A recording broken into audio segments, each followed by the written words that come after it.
Hello guys, welcome back to my mini vlog. ಅವರೆಕಾಯಿ season ಬಂತು ಅಂತ ಹೇಳಿದ್ರೇ ಎಲ್ಲರ ಮನೆಯಲ್ಲೂ ಅವರೆಕಾಯಿ ಸ್ಪೆಷಲ್ ಇದ್ದೇ ಇರುತ್ತೆ. ನಮ್ಮ ಮನೇಲಿ ಕೂಡ ಹಾಗೇ ಅದರದ್ದೇ ಪ್ರಿಪ್ರೇಷನ್ ನಡೀತಿದೆ. ಮೊದಲು ನಾವು ಅವರೆಕಾಯಿನ ಬಿಡಿಸ್ಕೊಂಡ್ವಿ. ನಾನು ಅಮ್ಮ ಅಕ್ಕ ಎಲ್ಲ ಕುತ್ಕೊಂಡು ಬಿಡಿಸ್ತಾ ಇದ್ವಿ. ಇದನ್ನು ಒಬ್ಬರ ಕೈಯಲ್ಲೇ ಮಾಡಿದರೆ ತುಂಬಾ ಇರಿಟೇಷನ್ ಆಗುತ್ತೆ. ಬಿಡಿಸ್ಕೊಂಡಾದ್ಮೇಲೆ ಇದನ್ನು ನಮ್ಮ ಮನೇಲಿ ಇದ್ಕಿನ ಬೇಳೆ ಸಾರು ಮಾಡ್ತಿರೋದ್ರಿಂದ ಒಂದಿನ ಮುಂಚೆನೇ ಅದನ್ನು ನೆನೆಸಿಟ್ಟಿದ್ವಿ.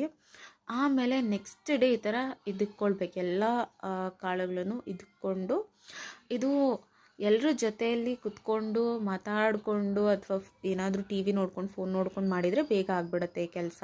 ಇಲ್ಲಾಂದರೆ ತುಂಬ ಹೆಕ್ಟಿಕ್ ಅನಿಸುತ್ತೆ. ಆಮೇಲೆ ಈ ಥರ ಒಟ್ಟಿರುತ್ತಲ್ಲ, ನಮ್ಮ ಮನೆಯಲ್ಲಿ ಇದನ್ನು ಎತ್ತಿಟ್ಬಿಟ್ಟು ಹೊರಗಡೆ ಹಾಕಬೇಕಂತೆ. ಜನ ಓಡಾಡೋ ಜಾಗದಲ್ಲಿ ಹಾಕಿದರೆ ಅದನ್ನು ತುಳ್ಕೊಂಡು ಓಡಾಡಿದರೆ ಹೊಟ್ಟನ್ನ ಸಾರು ಚೆನ್ನಾಗಾಗತ್ತೆ ಅನ್ನೋ ಒಂದು ನಂಬಿಕೆ. ಐ ಡೋಂಟ್ ನೋ, ನಮ್ಮ ಅಜ್ಜಿ ಹೇಳ್ತಾರೆ ಹಾಗಂತ. ಸೊ ಇದನ್ನು ಹೊರಗಡೆ ಹಾಕಿದೆ. ನನಗೆ ತುಂಬ ಇಷ್ಟ ಈ ಥರ ಎಸೆಯೋದು, ಈ ಒಟ್ಟನ್ನ, ಅದಕ್ಕೆ ನಾನೇ ಎಸೆದೆ. ಸೊ ಸಾರು ಮಾಡ್ಕೊಳ್ಳೋದು ಕಡೆ ಹೋಗೋಣ. ಫುಲ್ ರೆಸಿಪಿ ಹಾಕಿಲ್ಲ ಗೈಸ್. ಫುಲ್ ರೆಸಿಪಿ ಬೇಕು ಅಂತ ಹೇಳಿದರೆ ಯು ಕ್ಯಾನ್ ಕಾಮೆಂಟ್ ಬಿಲೋ. ಅದಕ್ಕೆ ಮಸಾಲೆ ತೊಗೊಂಡಿದ್ದಾರೆ. ಮಸಾಲೆ ಎಲ್ಲ ಫ್ರೈ ಮಾಡಿ ಅದ್ರ ಜೊತೆ ಆ್ಯಡ್ ಮಾಡಿ ಬೇಳೆನ ಆ್ಯಂಡ್ ದೆನ್ ಕಾಯಿಸಿದ್ರೆ ಸಾರಾಗುತ್ತೆ. ಫುಲ್ ರೆಸಿಪಿಗೆ you have to comment down below. And ಸಾರು ಮಾತ್ರ ಸೂಪರಾಗಿ ಮಾಡಿದರು ನಮ್ಮಮ್ಮ. ಆ್ಯಂಡ್ ಇದ್ಕಿನ ಬೇಳೆ ಸಾರಿಗೆ ಮುದ್ದೆ ಕಂಪಲ್ಸರಿ.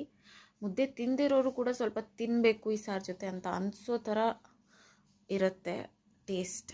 ಸೊ ಟ್ರೈ ಮಾಡಿದಿರೋ ಟ್ರೈ ಮಾಡಿ. ನಾನು ಮುದ್ದೆ ಜಾಸ್ತಿ ತಿನ್ನಲ್ಲ, but still I am having it only because of the ಸಾರು.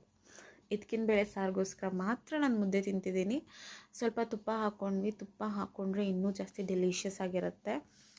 So let's just taste it. ಮೊದಲು ಮುದ್ದೆನ ಮುರ್ಕೊಂಡು ಚೆನ್ನಾಗಿ ಅದನ್ನು ಇನ್ನೂ ಮೆತ್ತಗೆ ಮಾಡಿಕೊಂಡು and then you dip it in that delicious gravy.